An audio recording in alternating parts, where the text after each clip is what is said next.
बिस्मिल्लाहिर्रहमानिर्रहीम अस्सलामु अलैकुम वरहमतुल्लाहि वबरकातुहू। उम्मीद है दोस्तों सब खैर आफियत से ही होंगे। आज के अपने इस वीडियो के अंदर हम CS6 10 का लेक्चर नंबर 44 कवर करने जा रहे हैं, जिसके अंदर बस एक लॉन्ग क्वेश्चन है, आप बल्कि दो लॉन्ग क्वेश्चन है इसमें। मल्टीकास्ट प्रोटोकॉल्स कौन कौन से हैं, ठीक है। तो प्रीवियस लेक्चर के अंदर हमने मल्टीकास्ट ग्रुप के बारे में बात की थी, अब उसने मल्टीकास्ट प्रोटोकॉल्स की बात कर रहा है। तो अगर आपको पेपर में सर पूछेंगे मल्टीकास्ट प्रोटोकॉल्स कितने हैं, तो आपने कहना सीवरल मल्टीकास्ट प्रोटोकॉल्स हैं, जिसमें आपने ये 5 मल्टीकास्ट प्रोटोकॉल्स के नाम लिख देने हैं। DVM-RP, CBT, PIM-SM, PIM-DM और MOSPF। ये 5 बेसिकली मल्टीकास्ट प्रोटोकॉल्स हैं, जिनके आपने नाम याद करने हैं। इनके सबसे पहले तो आपके इनके स्टैंड फॉर याद होना, क्योंकि ये पेपर में आपको MCQs में सर जो है पूछ सकते हैं, ठीक है। उसके बाद सर अगर आपको 3 नंबर में देंगे तो बेसिकली बस इतने पूछेंगे कि अगर सर आपको 3 नंबर में शॉर्ट में पूछते हैं, तो ये पूछेंगे मल्टीकास्ट प्रोटोकॉल्स लिखो, तो आपने सिर्फ इनके फिर नाम लिखने हैं, ठीक है। और अगर आपको सर लॉन्ग में पूछते हैं, तो फिर 5 नंबर के अंदर आपने मल्टीकास्ट प्रोटोकॉल्स के ये पाँचों के नाम भी लिखने हैं, और साथ बस एक-एक लाइन की सिर्फ डेफिनिशन, एक-एक लाइन में मतलब थोड़ी-सी एक्सप्लेनेशन, वो आप यहाँ से पढ़ सकते हो इनकी एक्सप्लेनेशन। एक-एक लाइन में काफ़ी है, ठीक है। 5 पॉइंट्स, 5 प्रोटोकॉल्स हैं मल्टीकास्ट के, पाँचों के नाम, ठीक है। और नीचे आपने उनकी एक-एक लाइन में सिर्फ जो है वो अपनी वर्डिंग में डेफिनिशन लिख देनी है। क्लियर हुई बात? चलें जी। उसके बाद आपको सर ये भी पूछ सकते हैं कि जो पहली 2 प्रोटोकॉल की टाइप है ना, मल्टीकास्ट के 5 प्रोटोकॉल्स हैं ना, प्रोटोकॉल्स की मैंने आपको बताया ना, ये 5 प्रोटोकॉल्स हैं। इन 5 में से जो है ना, सर आपको ये भी पूछ सकते हैं, ये जो पहले 2 हैं ना, DVM, RP और ये CBT, इन दोनों में डिफरेंस भी पूछ सकते हैं। तो ये मैंने इन दोनों के सिर्फ पैराग्राफ इसलिए हाइलाइट किए हुए हैं कि अगर सर आपको इन दोनों में डिफरेंस पूछें, तो आपने इन दोनों के ये पैराग्राफ याद कर लेने हैं बस। बाकी अगली जो 3 टाइप्स प्रोटोकॉल्स है ना मल्टीकास्ट की, ये इतनी खास इंपॉर्टेंट नहीं है, फिर भी आप एक लाइन जो है वो सबकी पढ़ लीजिएगा, ठीक हो गया। चलें जी, मैं आपको ये बता दिया कि MCQs में इनके स्टैंड फॉर पूछे जा सकते हैं। शॉर्ट में अगर आए तो फिर आपने इनके सिर्फ नाम लिखने हैं। लॉन्ग में अगर आए तो फिर इनके नाम के साथ साथ एक लाइन में सिर्फ इनकी जो है ना वो एक्सप्लेनेशन आप लिख सकते हो, बस एक लाइन, डेढ़ लाइन जो है वो बस काफ़ी है। उसके बाद एक क्वेश्चन आपको ये भी आ सकता है कि जो पहली दो टाइप्स हैं ये काफ़ी इंपॉर्टेंट है, तो ये DVM-RP और CBT में क्या डिफरेंस है, ये सर आपको पूछ सकते हैं। चलें, तो अब ये आपको सारा तो समझ आ गया, तो बाकी आप ये जो इसके नीचे डिटेल है, इसको आप खुद भी जो है वो स्टडी इन दोनों की कर सकते हो, वो इतनी कोई इश्यू वाली बात नहीं। जैसे मैं आपको थोड़ी-सी अगर स्टडी करके बता भी चलने देता हूँ, लेकिन उससे पहले इनके स्टैंड फॉर लाज़मी आपने याद करना है। DVM-RP stand for distance vector multicast routing protocol, ऐसे CBT stand for core based trees, और PIM-SM stand for protocol independent multicast sparse mode, और उसके बाद PIM-DM stand for protocol independent multicast dense mode, ठीक है।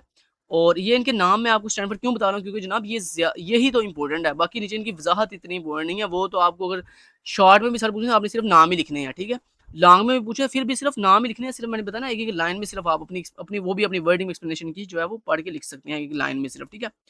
अच्छा जी, और MOSPF stand for multicast extensions to the open shortest path first protocol, ठीक हो गया। अच्छा जी, अब जनाब जैसे देखो पहला जो प्रोटोकॉल है मल्टीकास्ट का वो क्या जी कहता है, DVM-RP यानी distance vector multicast routing protocol. This protocol is used by the Unix program, ठीक है। कहता है ये जो प्रोटोकॉल है ना, ये एक ऐसा प्रोटोकॉल है जो मल्टीकास्ट का एक ऐसा प्रोटोकॉल है जो हम यूनिक्स प्रोग्राम के लिए जो है वो यूज करते हैं। एम राउटेड के लिए and the internet multicast backbone, और किसको कहता है, इसको हम एम राउटेड के लिए यूज करते हैं, और दूसरा इसको हम इंटरनेट मल्टीकास्ट बैकबोन के लिए भी जो है वो इस प्रोटोकॉल का इस्तेमाल करते हैं। तो यही एक लाइन जो है वो आप इसकी वजाहत में बस लिख सकते हो, ठीक है। उसके बाद बाकी जो मैंने हाईलाइट किया वो बेसिकली आपके एमसीक्यूज में से कुछ पूछा जाता है, इसलिए मैंने हाईलाइट सारा कर दिया कि आप इसको एक दफ़ा बस स्टडी कर लीजिएगा। अच्छा, उसके बाद ऐसे ही देखो ये लिखा हुआ है, अब multicast routing scheme in which the protocol software builds a delivery tree from a central point. कहते हैं जब हमारे सेंट्रल पॉइंट से हमारा कोई भी सॉफ्टवेयर बिल्ड करता है एक डिलीवरी ट्री कौन सा होता है, एक ऐसा ट्री जो हमने डाटा डिलीवर करने के लिए जो है वो यूज कर रहे होते हैं। तो कहता है उस डिलीवरी ट्री को जब सेंट्रल पॉइंट से कोई भी सॉफ्टवेयर बिल्ड करता है, तो कहता है उसके लिए जो हम प्रोटोकॉल यूज करते हैं वो कौन सा होता है, कोर बेस्ड ट्री जो है वो प्रोटोकॉल होता है मल्टीकास्ट का। समझ आएगी बात की। बाकी जो नीचे वाली तीनों टाइप्स हैं इनको सिर्फ आप ये पहली पहली लाइन इनके पढ़ लीजिएगा, और बाकी इनके नाम जो है वो बस याद कर लीजिएगा। उसके बाद दोस्तों नेक्स्ट हमारे पास जो लॉन्ग क्वेश्चन इंपॉर्टेंट है वो कौन सा जी, क्लाइंट वर्सेस सर्वर, के क्लाइंट और सर्वर में क्या डिफरेंस है।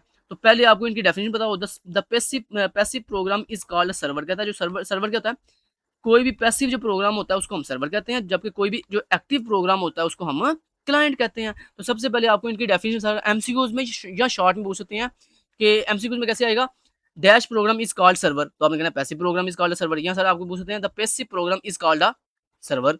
ऐसे ही dash program is called a client, तो आपने कहना एक्टिव। तो यानी एक्टिव जो प्रोग्राम होते हैं वो कौन होते हैं, वो क्लाइंट होते हैं। जो पैसिव प्रोग्राम होते हैं वो कौन होते हैं, सर्वर होते हैं। तो ये जो दो डेफिनेशन है क्लाइंट और सर्वर की, ये वेरी वेरी इंपॉर्टेंट है आपकी शॉर्ट के लिए भी और एमसीक्यूज के लिए भी। समझ आ गई बात की। उसके बाद लॉन्ग क्वेश्चन में अगर आपको सर पूछें तो वो ये इस तरह से पूछ सकते हैं कि क्लाइंट और सर्वर की का डिफरेंस बयान करो। तो आपने क्या करना है, क्लाइंट और सर्वर के डिफरेंस में आपने कोई सी 2-3 कैरेक्टरिस्टिक्स क्लाइंट की लिख देनी है और कोई सी 2-3 कैरेक्टरिस्टिक्स आपने सर्वर की लिख देनी है।